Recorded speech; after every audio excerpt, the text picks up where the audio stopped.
Hey everybody, how's it going? This is Brandon Griffin, aka the Realty Resource, and today, this edition of Too Much Information is going to be a deep dive with one of our lender partners, Michael Stone of MegaStar Financial. So he has generously recorded an in-depth video of a refinance analysis. We just did a live at lunch with him where we covered some high-level topics about whether or not you should do a refi, what the process is like in general, how long it takes, what it costs, and how to shop for the best refinance and lender. But this is actually the way that he works with his clients to truly understand every permutation of the numbers and the ways that it can benefit you or not, and be able to compare. So I'll go ahead and kick it off to Mike here. And thank you once again. Please like, follow, subscribe, and we'll have all the information in the description below. Thank you for watching. Hi there, I'm Mike Stone. I'm with MegaStar Financial. I'm a licensed loan officer there, and I've gotten a lot of questions and requests recently on refinancing. As I've been talking with people, and they've been comparing different options out there in the marketplace, there seems to be a lot of confusion on how do we really quantify the benefit and potential costs of a refinance.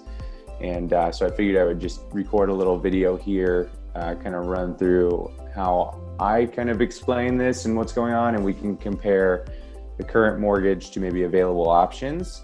I think part of the problem that makes this so difficult is there just are a lot of choices with refinancing, whether that is the choice of what interest rate you go with, or how you handle closing costs, and if those get rolled into the loan or not, or paid out of pocket, or financed through the interest rate, whether you skip monthly payments or take cash out. It's not as straightforward as maybe a purchase mortgage would be, where you're buying the home for X, you're putting down Y, and let's go. So just wanted to try and help some people out in exploring this, and hopefully it makes sense.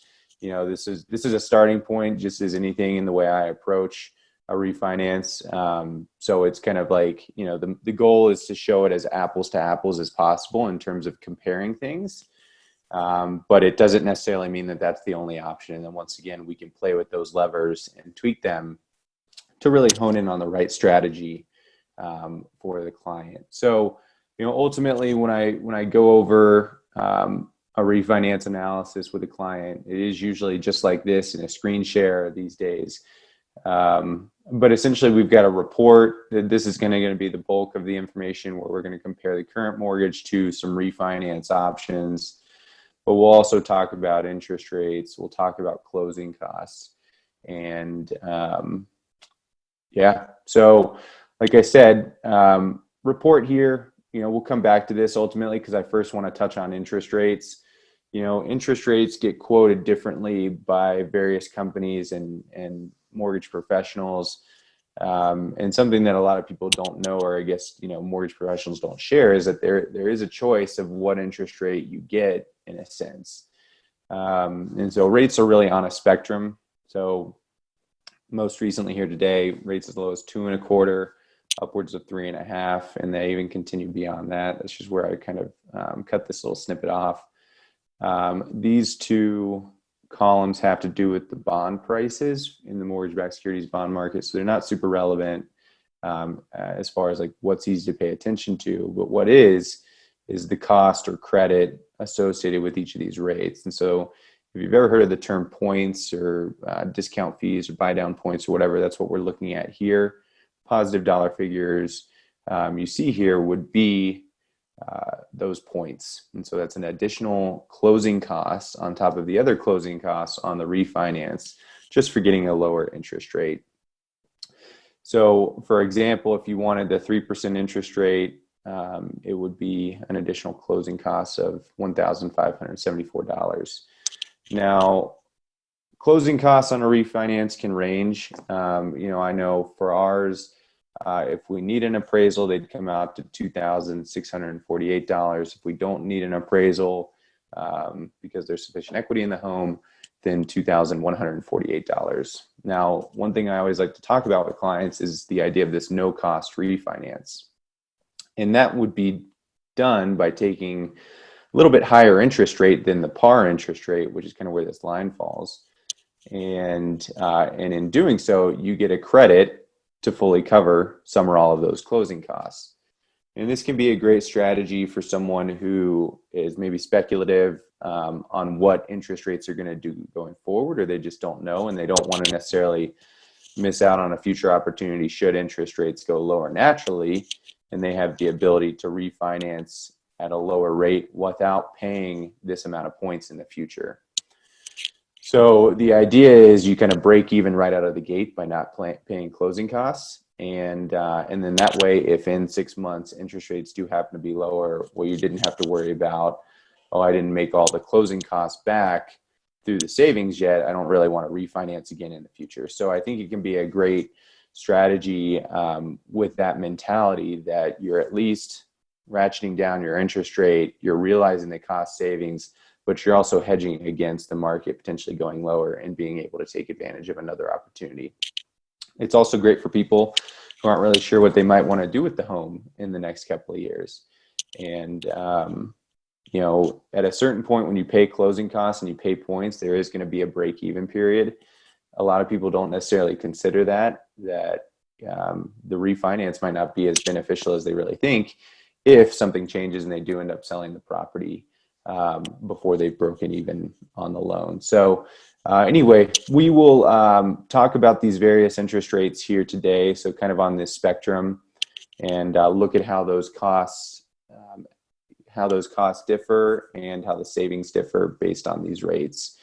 And then I did want to touch on closing costs. And so if you are talking to a mortgage professional, you should try and get this itemized breakdown.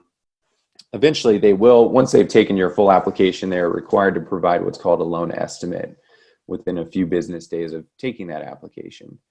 Now that should show something similar to this, at the more preliminary stages where maybe we haven't pulled a credit report, we're making some assumptions on the refinance, that sort of thing. This is what I will go off of because we haven't necessarily taken the loan application yet. And it does give us the full breakdown of the closing costs, but also the prepaid items. So just to elaborate a little bit on this, we've got our closing costs that would go to my company for processing and underwriting the loan, but everything else goes to a third party, whether it's third party fees on the loan or the title company who will facilitate the closing on the new loan, the recording of those documents, the exchange of funds here, and then government fees for recording. Like I said just a second ago, the total closing costs are around $26.48.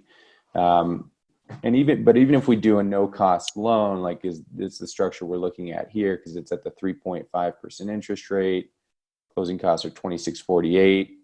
There's the credit of $2,837 that fully covers those closing costs. However, there is cash to close. So there is a difference between a no-cost refinance and a no cash to close refinance. And I think consumers don't necessarily readily recognize that.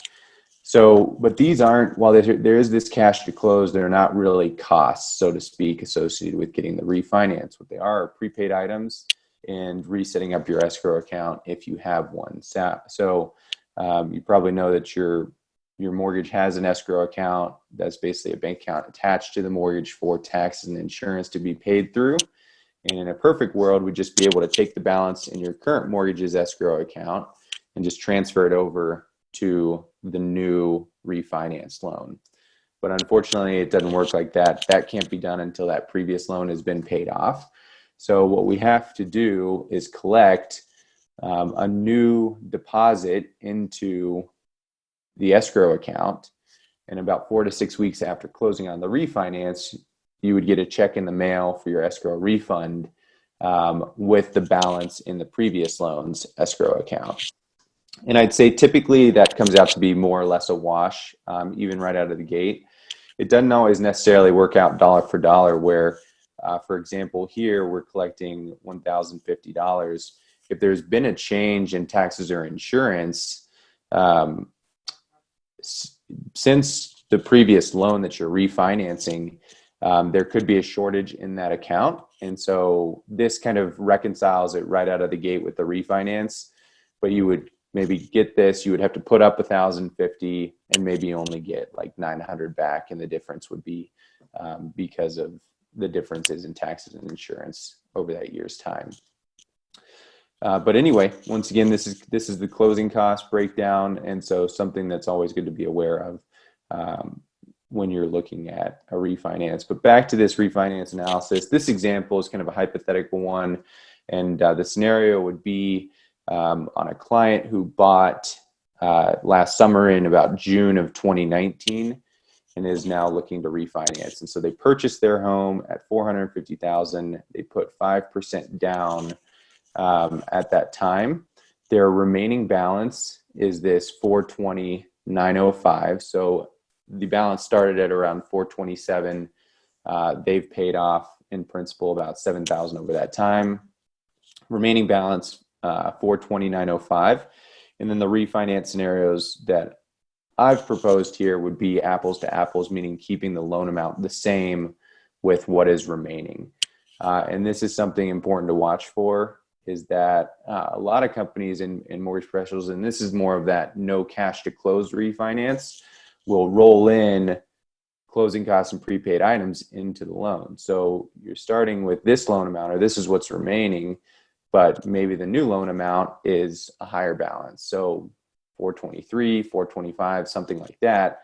And it looks great because the cash to close number is zero or very minimal, but it's also kind of deceptive in the sense that there are those closing costs. Most people just focus on the bottom line of what they have to bring in cash.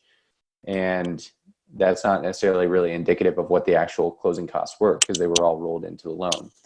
And when that happens, essentially you're just kicking the can down the road. So if you do that and you end up selling here in the short term, well, that's the time that you pay the closing costs, right? Like, to compare, if you sell the property with this loan, you're paying off a balance of the 420. But if you sell and the closing costs were rolled in, you'd be paying off that balance of 425. So even though you don't bring any cash to close, you're paying those closing costs later. But anyway, and then the scenarios that I ran, like I said before, 3.5, which would be the no cost refinance, 3.375, 3 1/8, and then 3%. This is compared to 4 1/4 at the initial time of purchase. And we've got the total monthly payment that includes the assumptions for taxes and insurance in this case, and the new monthly payments on the loan, so you can see what the savings would be.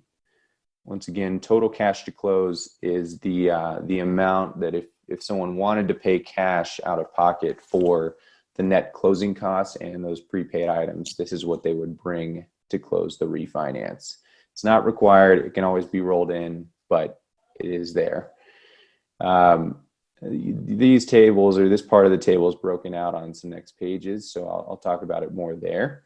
But this is a really great tool and something that I would encourage everyone to, try and get something like this when looking to quantify a refinance, because it helps break down these costs and savings not only right out of the gate, but also over time. So using the current loan as the benchmark, we can see how much cheaper, how much lower the monthly payments are, anywhere from $183 upwards of almost $300 in this example. And then we can also see how the costs and savings add up over time. So usually we'll default to a 5-year analysis just for kind of net savings. And then looking at the biggest cost of the loan, which are interest and mortgage insurance, we'll default to about 15 years on a longer term horizon. Those can be changed around. So if you want to see a 2-year or 3-year analysis and a 10-year analysis, that can all be done. But really what we're looking at here is the interest and mortgage insurance paid over that 5-year period and the amount of closing costs you had to pay on the refinance to realize those savings. So this is a true net savings calculation and analysis to see, to make sure that this is a good strategy for you over the next 2, 3, or 5 years. You've got interest and mortgage insurance paid, like I said, and then this report would contain a monthly payment breakdown and a total cash to close breakdown. So I just wanted to run through this as an example of, now this is probably the most thorough way to kind of quantify and analyze a refinance opportunity. There are more some simplistic ways to do that. For example, if you just take the costs of the refinance divided by the monthly savings, it doesn't account for the time value of money, but that can be a good way to kind of do some break-even analysis. So for example, here using the 3.375% as an example, the net closing costs after the credit there were $11.45. Divide that by the monthly payment savings of $212.48, and you would break even in just over 5 months. So I think that can also be just knowing kind of how quickly you would want to break even on a refinance given your plans for the home and your speculation on interest rates. That would be a good, quick and easy way to maybe do your own analysis and calculating, is this refinance a good opportunity for me or not? But anyway, that's all that I had for now. And if you do have any questions or would like to chat about your own personal situation, my contact information is here up at the top. Best place to reach me is via cell phone. You can call or text that number, or email, of course. But anyway, hopefully this helps some people out, and let me know if there's anything I can do for you personally. Thanks. Bye.